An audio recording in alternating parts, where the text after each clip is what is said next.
ماہ رمضان المبارک میں صلاۃ و تسبیح ضرور ادا کریں، کیونکہ صلاۃ و تسبیح یہ مصیبتوں کو، غموں کو دور کرنے والی نماز ہے۔ اللہ پاک توفیق دے تو ماہ رمضان المبارک میں عبادت کی ادائیگی کے ساتھ ساتھ صلاۃ و تسبیح بھی ادا کرنی چاہیے، اور اس نماز کی بہت زیادہ فضیلت ہے، اور نفل نمازوں میں صلاۃ و تسبیح بڑی اہم اور فضیلت والی نماز ہے، اور بالخصوص آخری جو طاق راتیں ہیں نا، ان میں تو ہر طاق رات میں صلاۃ و تسبیح ہم ادا کرنے کی نیت بھی فرمائیں کہ نوافل کے ذریعے اللہ پاک کا قرب نصیب ہو جاتا ہے، اور ہمیں چاہیے کہ ہم کثرت سے نوافل ادا کریں۔ صلاۃ و تسبیح کا اندازہ، اس کی فضیلت کا اندازہ آپ اس بات سے بھی لگائیے کہ اللہ پاک کے پیارے حبیب صلی اللہ علیہ وآلہ وسلم نے اپنے چچا جان حضرت عباس رضی اللہ تعالی عنہ سے فرمایا کہ اے میرے چچا، اگر ہو سکے تو صلاۃ و تسبیح ہر روز ایک بار پڑھیے، اگر روزانہ نہ ہو سکے تو ہر جمعہ کو ایک بار پڑھ لیجیے، اور یہ بھی نہ ہو سکے تو ہر مہینے میں ایک بار،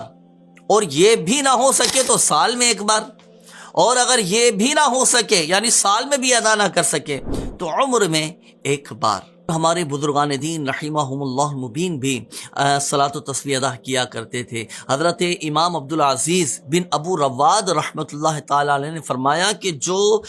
جنت کا ارادہ رکھتا ہے نا، وہ صلاۃ و تسبیح لازمی پڑھا کرے۔ حضرت امام ابو عثمان الخیری رحمۃ اللہ تعالی علیہ فرماتے ہیں کہ میں نے مصیبتوں اور غموں سے نجات کے لیے صلاۃ و تسبیح کی مثل کوئی اور چیز نہیں دیکھی۔ اللہ اکبر! مصیبتوں اور غموں کو دور کرنے والی نماز صلاۃ و تسبیح یہ ضرور ادا کیجیے گا۔ اللہ پاک ماہ رمضان المبارک کے صدقے، عشرہ رحمت کے صدقے، عشرہ مغفرت کے صدقے، آخری طاق راتوں کے صدقے، اللہ پاک ہمیں بھی جہنم سے آزادی نصیب فرمائے، ہماری بھی بے حساب بخشش و مغفرت فرمائے، اور یہ ماہ رمضان المبارک ہمارے لیے جنت میں جانے کا سبب بن جائے۔ صلو علی الحبیب صلی اللہ تعالی علی محمد صلی اللہ علیہ وسلم۔